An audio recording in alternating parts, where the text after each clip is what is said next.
trop parfaite. Et surtout, elle n'était jamais vraiment vide. Quand la famille Perron emménage, au début des années 1970, ils ont l'impression d'avoir trouvé un petit coin de paradis.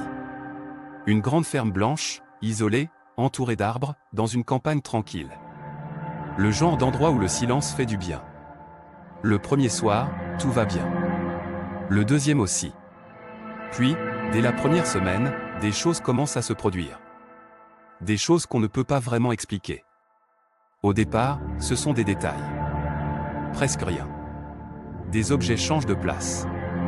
Une porte qu'on est sûr d'avoir fermée se retrouve ouverte. Des bruits sur la nuit, comme si quelqu'un marchait lentement dans les couloirs. La mère pense d'abord à ses enfants.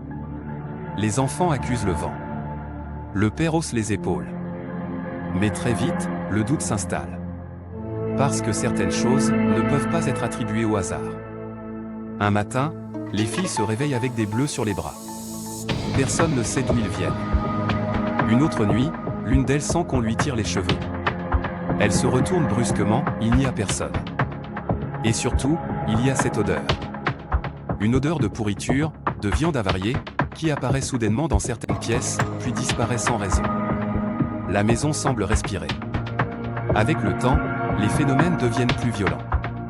Des meubles se déplacent seuls. Des miroirs se fissurent sans qu'on les touche. On entend des coups dans les murs, comme si quelqu'un cherchait à sortir de l'intérieur même de la maison.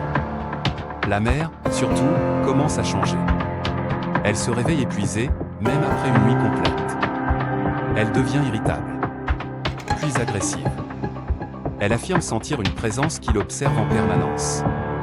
Parfois, elle parle seule. Parfois, elle ne se souvient plus de ce qu'elle vient de faire. Un jour, en faisant des recherches, la famille découvre que la maison a une histoire lourde. Très lourde. Avant eux, plusieurs familles y ont vécu. Certaines sont parties précipitamment. D'autres ont connu des drames, maladies étranges, accidents, morts inexpliquées. On raconte même qu'une femme aurait pratiqué des rituels sombres sur le terrain, des décennies plus tôt. Qu'elle aurait juré de ne jamais quitter cet endroit. Vrai ou non, la maison ne semble pas vouloir être oubliée. Une nuit, tout bascule. La mère est projetée hors de son lit. Elle se retrouve plaquée contre le sol, incapable de bouger. Elle dit sentir des mains invisibles autour de son cou. Les enfants hurlent. Le père accourt. La scène est irréelle, la mère est couverte de marques rouges, comme si quelqu'un l'avait réellement attaquée. Ce soir-là, la famille comprend une chose. Ils ne sont pas seuls. Des témoins extérieurs sont appelés. Ils passent plusieurs nuits dans la maison. Et eux aussi voient des choses. Des silhouettes apparaissent dans les coins des pièces. Des voix murmurent des noms que personne ne connaît. Les températures chutent brutalement sans explication. Même ceux qui ne croyaient pas à ce genre d'histoire repartent profondément troublés.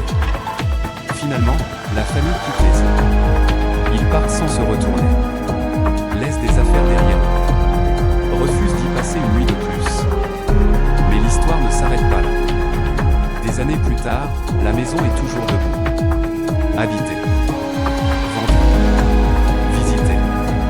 Et presque chaque occupant rapporte des événements similaires. Bruit, présence, sensation d'être observé. La maison n'a jamais été détruite. Elle attend. Silencieuse. Immobile.